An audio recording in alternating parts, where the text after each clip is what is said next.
"Don't you dare! You're not going to try to steal your sister's credit!" my mom yelled, her voice echoing through the living room. I sat there stunned, my face burning of rage. It was Christmas Eve at my parents' house. Just me, my sister Olivia, who was out getting candy, our parents, and my cousin Na. The tree was lit up. The scent of pine and cinnamon filled the room, and yet all I could feel was the weight of their judgment crushing me. My name is Sophie. I'm 28 years old, and for as long as I can remember, I've been the afterthought in my own family. My sister Olivia, the golden child, could walk on water as far as my parents were concerned. Meanwhile, I couldn't even breathe without them finding something to criticize. But this time, it wasn't just words. It was about the truth. Since July, I had been quietly sending my parents money every month to help with their bills, but Olivia had taken all the credit, and my parents believed her without question. When I finally tried to tell them the truth, my mom shut me down like I was some liar looking for attention. I didn't know what to say after that. My throat felt tight, and all the words I wanted to scream just stuck there. Na, who had been sitting quietly in the corner, finally spoke up. "Wait a second," she said, her tone sharp enough to cut through the tension. "How do you even know Olivia's sending the money? Have you ever seen proof of it?" My parents looked at her like she had grown a second head. My dad waved his hand dismissively. "Of course Olivia wouldn't lie about something like that. She's been the responsible one since day one." Responsible? That word felt like a slap to my face. I'd spent the last 6 months tightening my own budget just to help them out, skipping dinners out with friends and saying no to things I really wanted, all because I thought it was the right thing to do. But no matter what I did, Olivia always managed to swoop in and make me look like the selfish one. Just as I was about to respond, the front door opened and Olivia waltzed in, a bag of candy swinging from her hand. "What's going on?" she asked, her voice annoyingly cheerful, as if she hadn't just walked into the middle of a storm. She took one look at my mom's flushed face and my clenched fists and immediately put on her innocent act, tilting her head like she had no idea what was happening. "You need to explain to your sister," my mom said, pointing a shaky finger at me. "She's trying to claim she's been helping us financially when we all know it's been you." Olivia froze for a moment, her eyes darting to me, then to Na, before putting on her most saccharine smile. "Oh, Mom," she said with a laugh, setting the candy on the counter. "I'm sure Sophie just misunderstood." She turned to me, her expression dripping with fake concern. "You know I've been handling this for months now. I didn't want to burden you with it." I stared at her, absolutely floored by her audacity. "Misunderstood?" I said, my voice trembling. "I've been sending them money since July, every single month, and you knew that, Olivia. Don't you dare act like this was all a mix-up." Nina crossed her arms, glaring at Olivia. "Yeah, Olivia. Care to explain why you've been so quiet about it all this time?" Olivia's fake smile faltered for just a second, but she recovered quickly, brushing her hair behind her ear like nothing had happened. "I don't know what you're talking about," she said, her voice dripping with condescension. "I've been helping out because, unlike you, I actually care about Mom and Dad's well-being." That was it. I felt something snap inside me.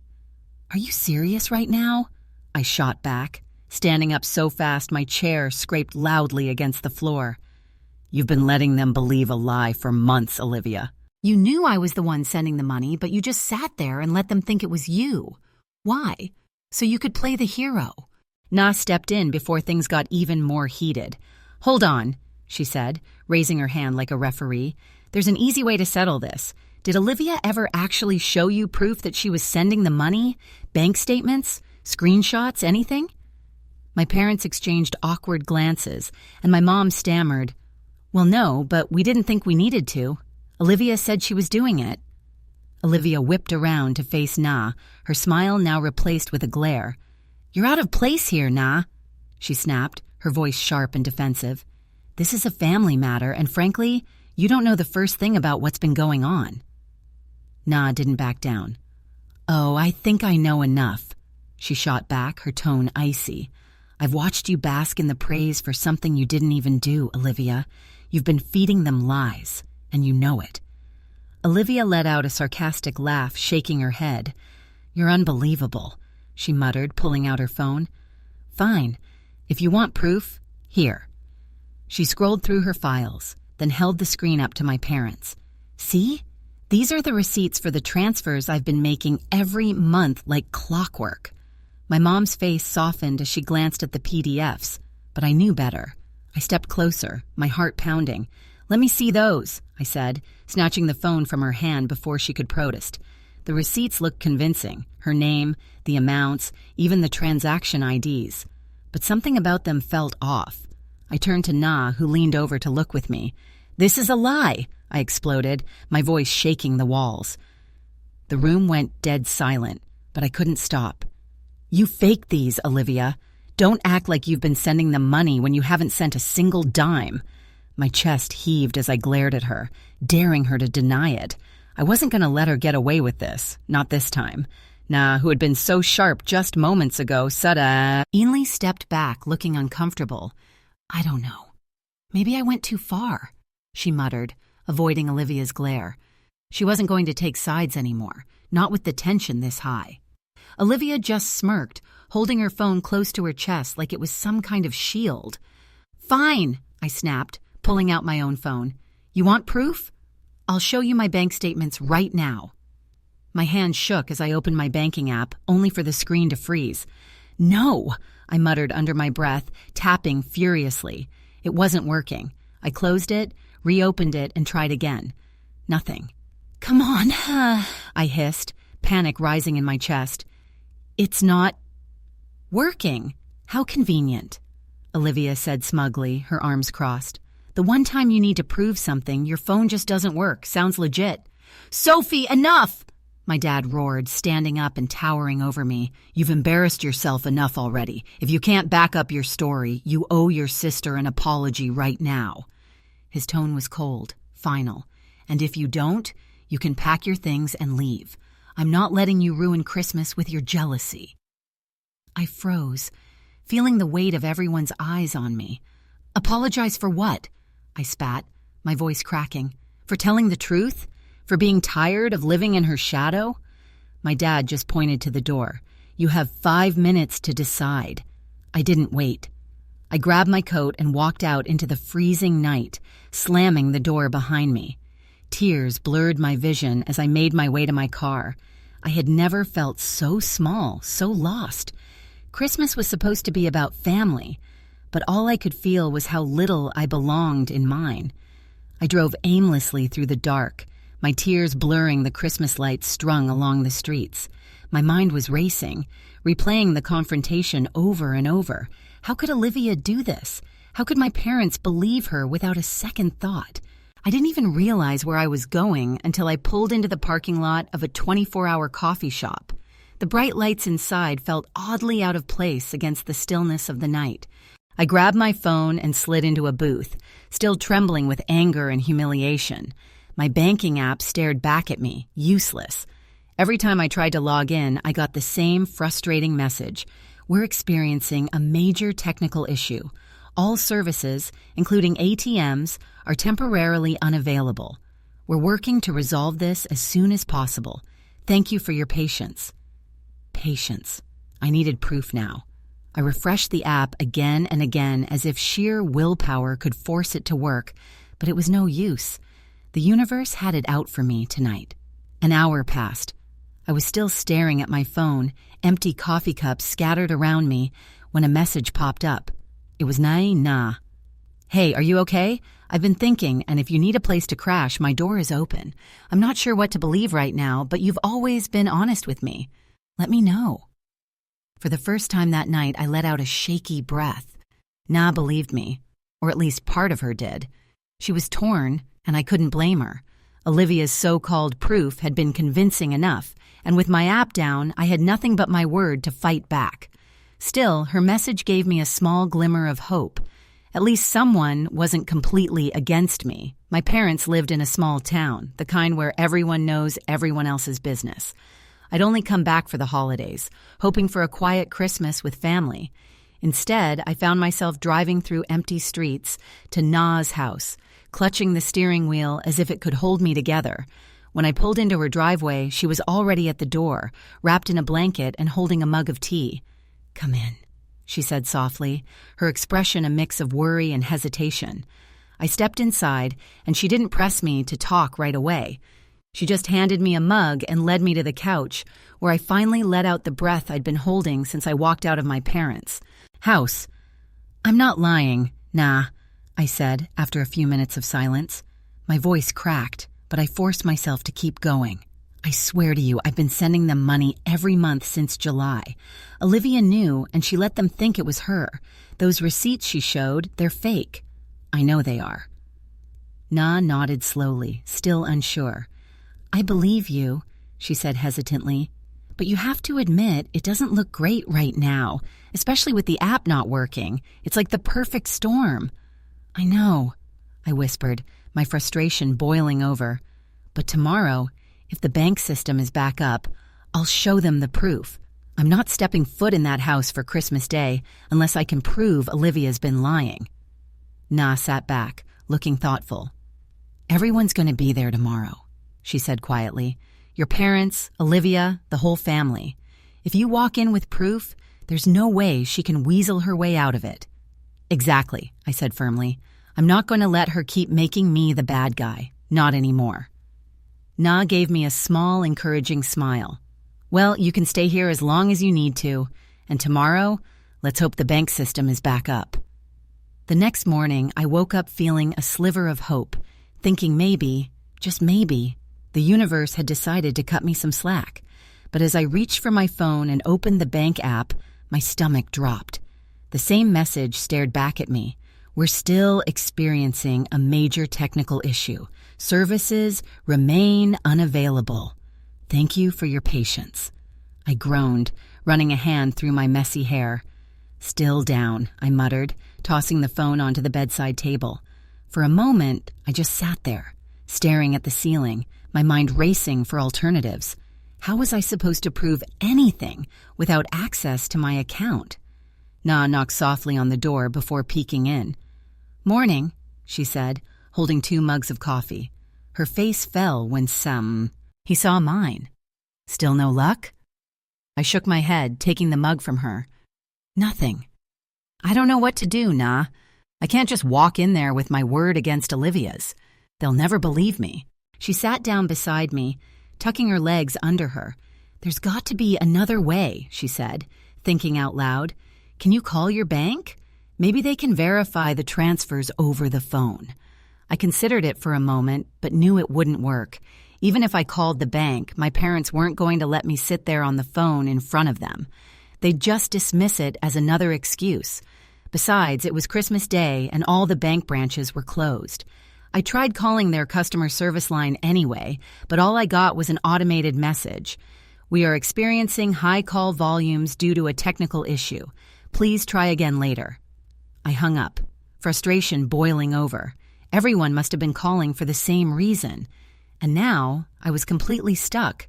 "I have to think of another way," I muttered, more to myself than to Na. "I can't just show up empty-handed." Sitting at Na's kitchen table, staring blankly at my coffee cup, I felt completely stuck. Every option seemed like a dead end. "There has to be a way," I mumbled, more to myself than to Na, who was scrolling on her phone nearby. Something Olivia didn't think of when she faked those receipts. I picked up my phone for the 100th time, scrolling aimlessly through apps and emails, hoping for inspiration. That's when it hit me, the emails. Every time I made a transfer to my parents, I got an automatic confirmation email from the bank. Those wouldn't be tied to the app or the bank's current technical issues. I nearly dropped my phone as I scrambled to I was here to expose the truth. Na gave me a small nod of encouragement before we both walked up to the door. My mom opened it, her face tight with disapproval. "So, you decided to come back," she said, her tone sharp enough to make me flinch. Behind her, Olivia was leaning casually against the wall, smirking. "Did you come to apologize, Sophie?" she asked, her voice dripping with mockery. My dad stood further back, arms crossed, looking like he'd rather slam the door in my face.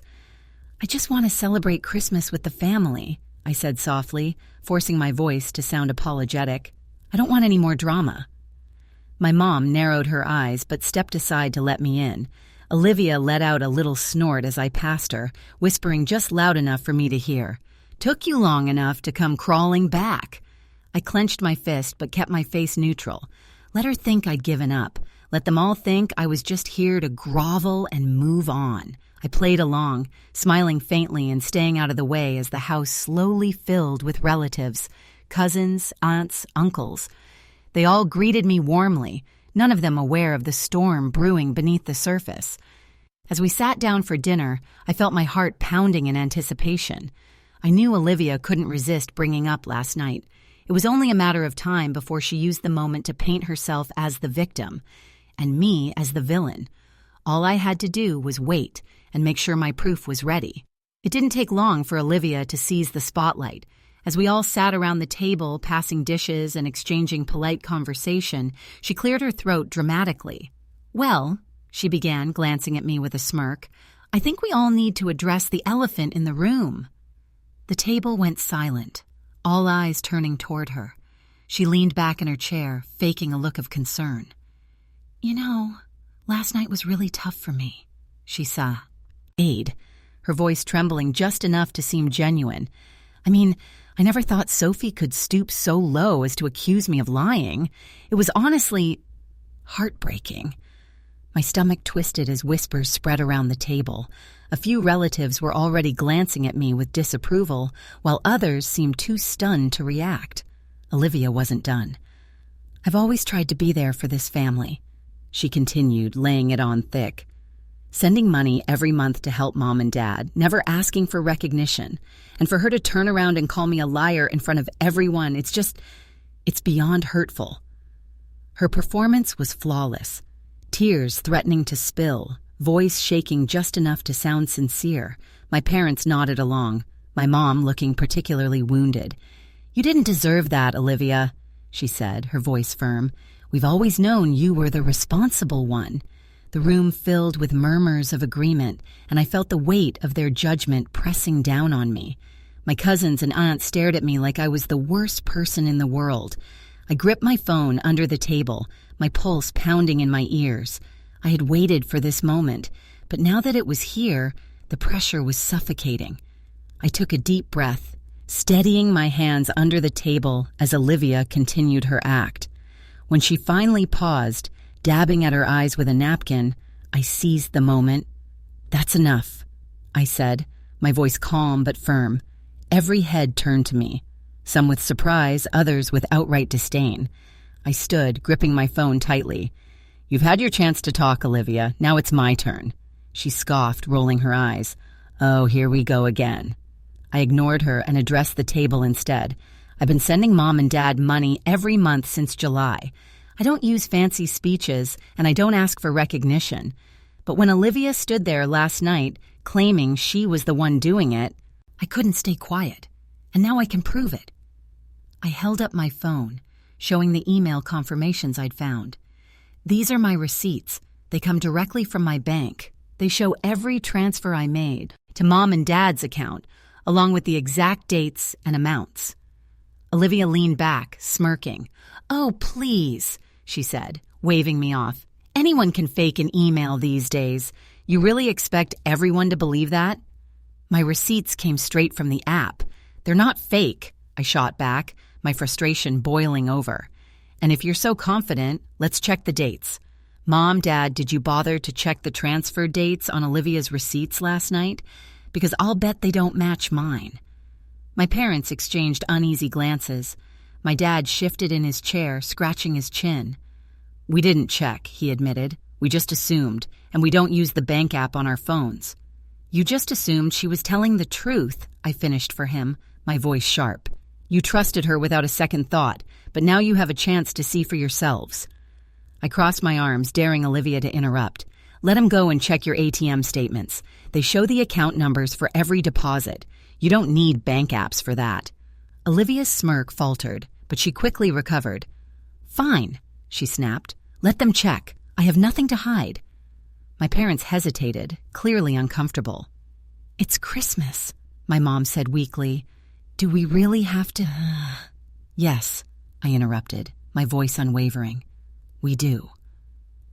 Reluctantly, my dad grabbed his coat, and the three of us left for the nearest ATM. The cold night air bit at my skin as we drove in tense silence. At the ATM, my dad pulled out his card and accessed the transaction history. Slowly, he scrolled through the dates, matching them to the statements on my phone. The moment of truth came when he clicked into the details of a July deposit. It displayed the bank account number, and it matched mine. He checked August, September. Every single one lined up perfectly with the emails I'd shown them. My mom stared at the screen, her face pale. "It is Sophie's account," she whispered, barely audible. "Every one of these transfers came from Sophie. Olivia actually took the time to fake her statements just in case we would ask one day." When we pulled back into the driveway, the atmosphere in the car was thick with tension. My parents hadn't said a word the entire ride home, their faces a mix of shame and disbelief. As we walked into the house, the murmurs of conversation in the living room came to an abrupt halt. All eyes turned toward us, the weight of the situation pressing down on everyone. And then we saw Olivia. She was by the door, furiously throwing on her coat and clutching her purse. Her face was flushed, her confident smirk replaced by a panicked, guilty expression. "Olivia," my dad said firmly, stepping forward. "We checked the statements. Every transfer came from Sophie's account. You've been lying to us." The room erupted into hushed gasps.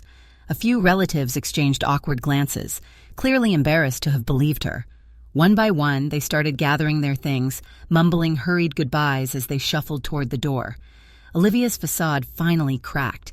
She let out a bitter laugh, tears streaming down her face. "Fine," she snapped, spinning around to face us. "Yes, I lied, okay? Is that what you want to hear? I lied." She glared at me, her voice trembling with frustration. "You told me back in July that you didn't want a big deal made about sending them money, that you just wanted to help quietly. So I thought, what's the harm in letting them think it was me? They already see me as the responsible one anyway." Her words hit me like a punch to the gut. "I told you because I trusted you," I said, my voice shaking. "I thought maybe, for once, you'd support me. Instead, you used it to make yourself look good while I was left feeling invisible. Do you even realize how humiliating this has been? For me." Olivia's expression softened for a brief moment, but she quickly turned defensive again. "They were never going to believe you over me, Sophie," she said bitterly. I didn't think it would blow up like this." My mom stepped forward, her voice trembling. "Why, Olivia? Why would you do this? We would have been grateful to either of you for helping. There was no reason for this." Olivia didn't respond. She grabbed her keys and stormed out the door, slamming it behind her. The room was silent for a long moment, the weight of her actions sinking in. My parents turned to me, their faces filled with regret. "Sophie," my dad began, his voice heavy. "We owe you an apology, a huge one. We should have listened to you, but we didn't, and we're sorry." My mom nodded, tears streaming down her face. "We've treated you unfairly for so long, and this was inexcusable. I don't know if we can ever make it up to you, but we'll try. I promise." I stood there, taking in their words, unsure how to feel. Part of me wanted to forgive them, but another part still ached from years of being overlooked. "I appreciate the apology," I said finally, my voice quiet, "but this doesn't erase everything. It's going to take time." They nodded solemnly, and for the first time, I felt like they truly understood. The night ended quietly after that, with the house emptied of guests and the three of us sitting in the lingering aftermath. It wasn't the Christmas I had hoped for, but at least for once, the truth was out, and I wasn't the bad guy anymore.